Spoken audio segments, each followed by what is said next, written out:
saya ini belum menjelaskan alatnya dulu. Vicky jelaskan dulu alatnya. Ya. Oke, yang pertama adalah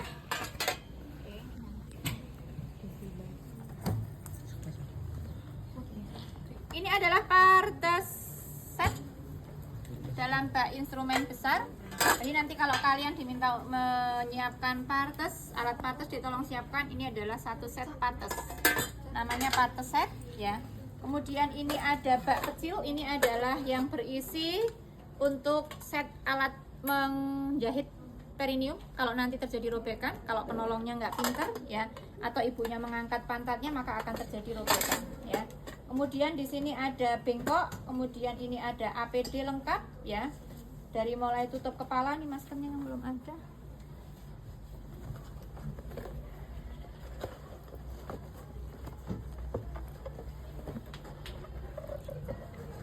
Oke.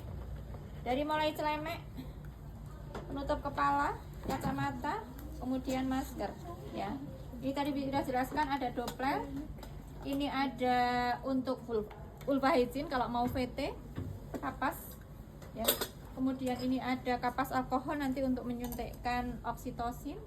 Kemudian ini ada penjepit steril, ini penjepit tali pusat sudah ada di dalam situ juga ya. Kemudian ini ada jarumnya, sudah ada juga yang di bak. Ini jarum untuk menjahit perineum ya. Jarumnya seperti ini, bukan jarum seperti jarum jahit yang lurus tapi melengkung ya.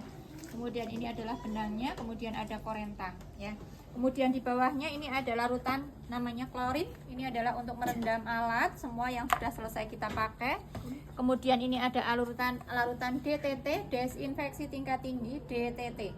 Jadi kalau tangan kita pakai sarung tangan kita kena lendir darah habis PT, kemudian sarung tangan masih steril, masih mau digunakan, kita cukup kucuk di sini. Sarung tangan kita udah bersih lagi, bisa dipakai lagi. Ya, tidak usah lepas karena kita akan menungguin ibunya terus ya. Oke, ini namanya larutan DTT. Kemudian ada tempat plasenta nanti untuk mengecek kelengkapan plasenta ya.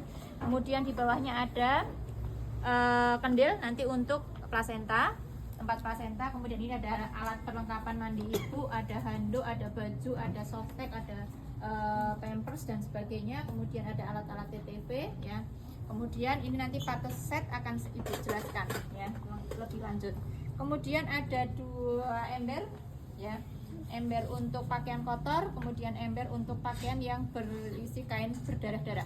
Karena ada Jawa yang mengatakan kain bekas persalinan yang berisikan darah atau berlumuran darah tidak boleh dicucikan di laundry ataupun dicucikan oleh orang lain. Yang wajib mencuci adalah para suami. Ya, maka biasanya kalau di adat Jawa dibawa ke sungai, dialirkan di sungai.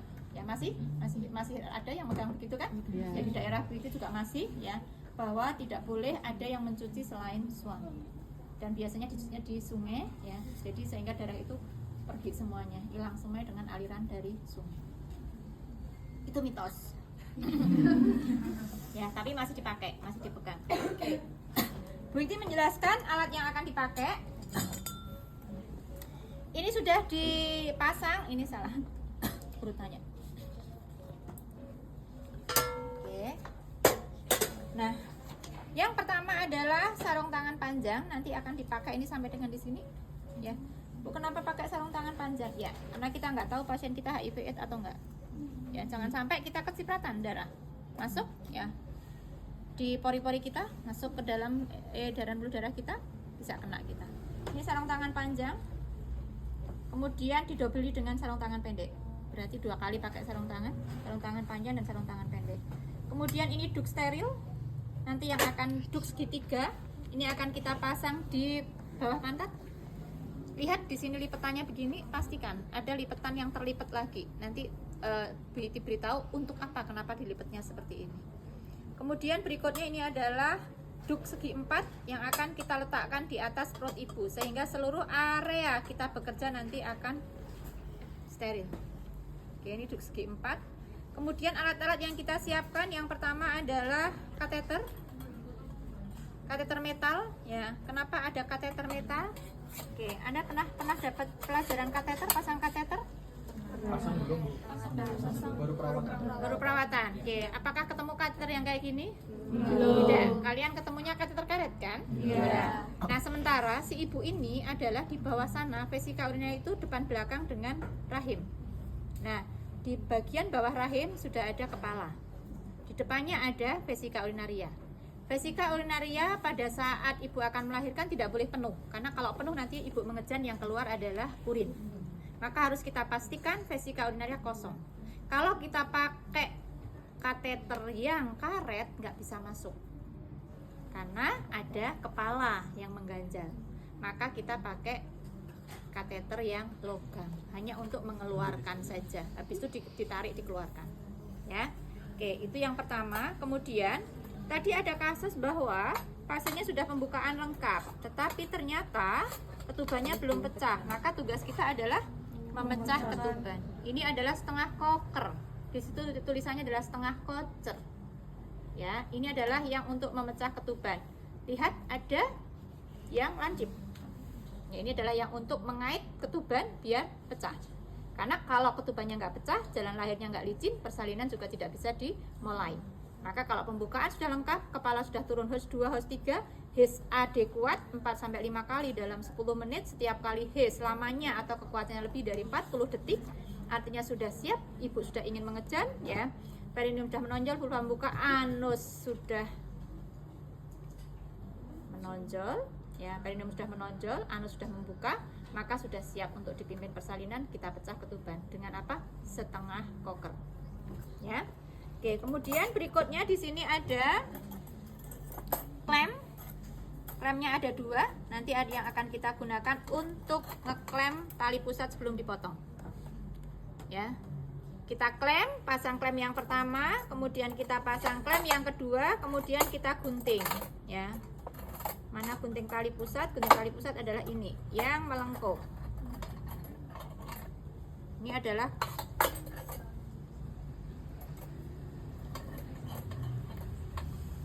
adalah gunting tali pusat, melengkung tajam, ya.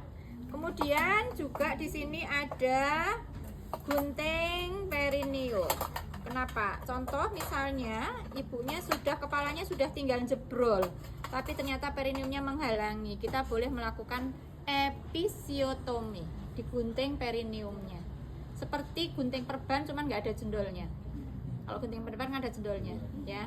Kenapa Bu ini bentuknya seperti ini? Ya, ini karena yang menghalangi nanti sehingga biar tidak melukai di mana-mana. Ini hanya untuk menggunting perineum saja.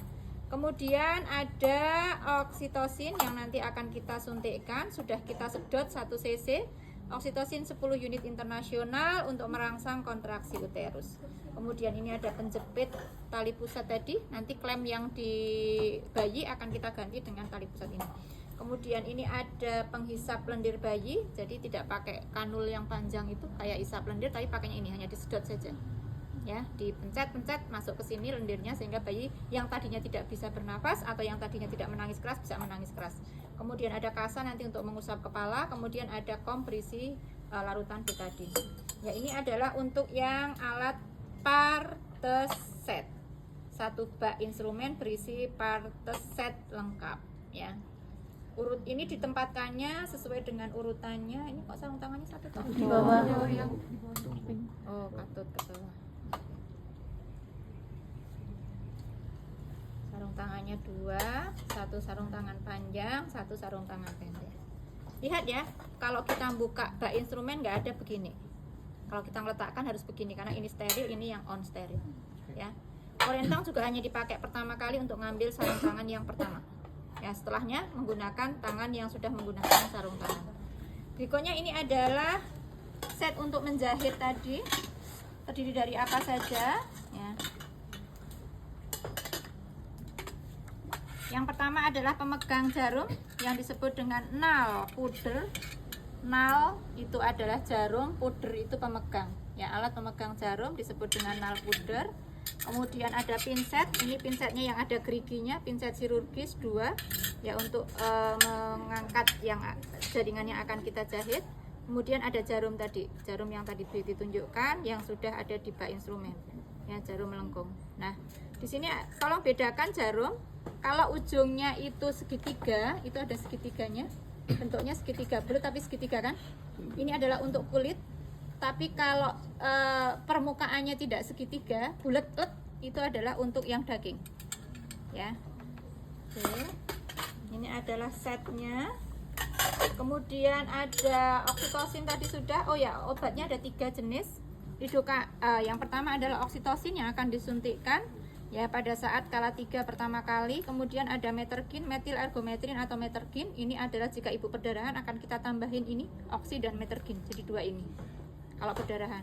Kalau tidak perdarahan cukup oksitosin saja 1. Jika ibunya ternyata perdarahan hebat tambah metergin. Oke, kemudian ini ada lidokain untuk memberikan obat. Ini ada obat bius untuk membius daerah sekitar perineum yang akan kita jahit kalau terjadi robekan. Dulu zaman beauty praktek ya, pada saat menjahit perineum tidak ada yang dikasih lidokain, jadi ibunya akan jerit-jerit nggak karu-karuan pada saat dijahit ya. Ini adalah obat bius yang akan kita gunakan untuk bius lokal di daerah sekitar. Jadi perineum yang robek sekelilingnya kita jahit, kita suntik ya pakai spet ya lidokainnya. Oke, ini kelengkapannya semuanya sudah Bu Iti jelaskan. Selanjutnya tadi kalian permintaannya adalah mulai dari VT. Ya. VT dilakukan setiap